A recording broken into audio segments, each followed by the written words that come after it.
It happened on a weekday.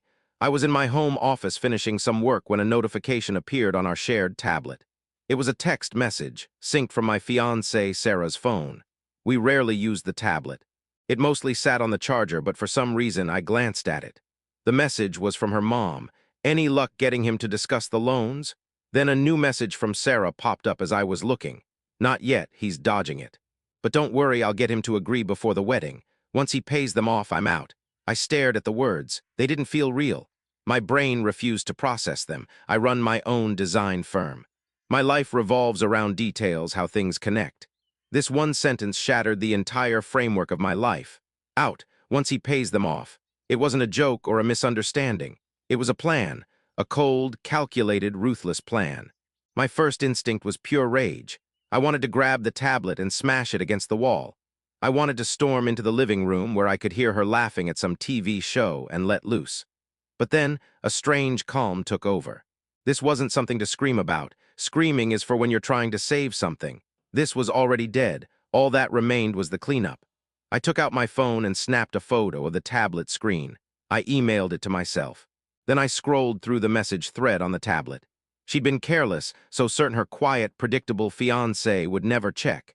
It was all there, months of messages. A carefully crafted scheme, orchestrated by her mother, to get me to pay off her $150,000 in student loan debt from her fine arts degree. Her mom coached her on what to say, how to act. Don't push too hard, make it about our future. Tell him you can't feel secure until you're both debt-free as a team. Cry if you need to, he'll feel guilty. Sarah's replies were chilling. He's so caught up in wedding planning, it's the perfect cover. I almost feel bad sometimes. He's a decent guy. Her mom's response, don't feel bad, feel clever. This is for your future, not his. The worst was about what came next. But what do I do after? It'll be obvious if I leave right away. Her mom, you stay for a year, make it look convincing. Then you say you're unhappy, you've drifted apart. By then, the money's gone, the loans are paid, and you walk away free. It was a flawless plan. For 2 years, I thought we were building a life. She thought she was pulling off a heist. I closed the app, walked to the kitchen, and poured a glass of water, my hand steady. She was still on the couch. Hey, love, she said, eyes on the TV. You okay? You're quiet. Just thinking about a project, I replied. My voice was normal.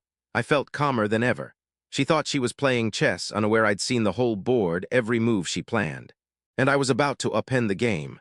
2 weeks later, things got stranger. I didn't confront her. Not yet. Confrontation would lead to denials, fake tears, and empty promises. It would be chaotic, and I don't do chaos. I do precise, clean, final. Thanks for the support on my first post. Many suggested playing the long game, but I couldn't. Every moment in the same house felt like a lie. My plan had to be swift and decisive. First, I documented everything, every text. I reviewed our finances.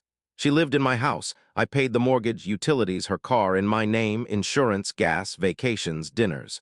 Her modest paycheck from the gallery was her spending money. My income was our life. I'd been supporting a parasite planning to drain me one last time. My lawyer, a sharp, no-nonsense guy named David, laid out my options. She has no legal claim to your house or assets as a girlfriend. Her plan depends on you voluntarily paying those loans. So, you're going to agree. That was the strategy. Let her think she was winning, lead her to the finish line, then pull the rug out so hard she wouldn't recover. So I played the part. A few days after finding the texts, I brought it up while we cooked dinner. I sighed theatrically. You know, I've been thinking about what you said. Your loans, starting our life as a team. Her eyes lit up with fake hope. You have. Yeah, I said. I don't want that burden on us. It's my wedding gift to you. I'll pay them off. She burst into tears, an award-worthy act, throwing her arms around me, calling me the most generous man alive. She called her mom, and I heard triumphant squeals through the phone. They thought they'd hooked me. There's one thing, I added after she hung up. I don't want to just send the money. This is a big moment. I want to do it right. A dinner, a celebration with our parents. I'll have my bank prepare a cashier's check for the full amount, and I'll present it to you that night, a symbol of our new life. She was thrilled, a public victory. More than she dreamed, she thought I was being romantic. I was setting a trap. The dinner was last night in a private room at a top restaurant. Sarah and her parents sat on one side, my parents on the other. Sarah was radiant. Her mom looked smug. Her dad, a decent guy I now realized was clueless, seemed happy for her. We made small talk, sipped wine, ate appetizers. Sarah and her mom exchanged knowing smiles. My parents chatted about the wedding. After the main course, I stood, holding an envelope. As you all know, I began, I've asked you here for a special reason. Sarah and I are starting a life together and I want to begin it right. Sarah, your student loan debt has been a burden, and because I love you, I want to lift it. As my wedding gift, I'm paying off your entire debt. My parents smiled, impressed. Sarah's dad patted my shoulder. Sarah and her mom were practically glowing. I opened the envelope, but instead of a check, I pulled out a printed screenshot of her text. Don't worry, once he pays off my loans, I'll leave. The silence was deafening. Sarah's face went from joy to horror. Her mom looked stunned. My parents stared at the paper, then at Sarah, their expressions shifting to disgust. Her dad read it, his face paling as realization hit. This was never a wedding, I said, my voice cold. It was a con, a well-planned one, I'll admit. Your mother should be proud. I pulled out more papers, copies of their text conversations outlining the scheme. I handed sets to my parents and her dad. These will answer any questions. Sarah sobbed, gasping. It's not what it looks like, I can explain. There's nothing to explain, I cut her off. You explained it perfectly in your texts. The wedding's off, we're done. I looked at her dad. I'm sorry you found out like this. You raised a daughter, but your wife raised a schemer. Then I stood, Mom, Dad, let's go. We left them in the wreckage. The fallout started before I reached my car. A hysterical voicemail from Sarah, then a text. You've ruined my life. My reply, no, I just stopped paying for it. Her stuff was gone when I got home. Movers had packed it and sent it to her parents while we were at dinner. The locks were changed, the digital code reset. For the next 24 hours, my phone was chaos. I blocked Sarah and her mom, but one last desperate voicemail came through from a blocked number. Please, she sobbed, you can't do this. I made a mistake. My mom pushed me. I'm going to your parents' house. They love me. They'll make you listen. She thought she could manipulate them. She didn't know my father, who taught me to spot flaws from miles away. Hey everyone, it's me, the guy from the loan scheme story. The response to my first post was overwhelming. I read hundreds of comments, and it felt good knowing I wasn't crazy for how I handled it. Many asked for an update, especially about Sarah confronting my parents. She did, and it was more spectacular than I could have planned. Here's the final chapter. After the dinner, I went silent, blocking Sarah and her mom. My parents, though, were bombarded. My mom said Sarah left tearful voicemails claiming it was a misunderstanding, her mom's pressure, a bad joke. My mom didn't buy it. I'd warned them about Sarah's threat to show up. My dad's response. A calm let her come. It happened on the weekend. I was at home when Dad called, his voice steady but sharp. The demolition crew's here, he said, putting the phone on speaker in his study near the front door. I had a front row seat. The doorbell rang. My mom answered, her tone polite but icy. Sarah, we weren't expecting you. Sarah's voice was thick with fake tears. I'm so sorry to bother you, I had to explain.